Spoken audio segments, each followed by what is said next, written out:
টিকাটলের মোড়ে একটা Abhisar cinema hall রয়েছে, হলে নাকি আর কন্ডিশন রয়েছে।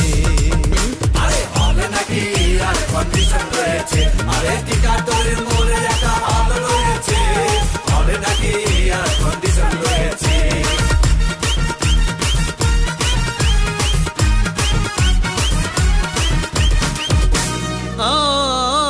ভাই একদিন গেলাম সিনেমা দেখতে, আর রিক্সা থেকে নেমে দেখে হলে একটি সুন্দরী মেয়ে দাঁড়িয়ে আছে। ব্ল্যাকের 10 টাকার টিকিট 20 টাকা দিয়ে কিনে নিয়ে কোনো রকম ভিতরে বসলাম।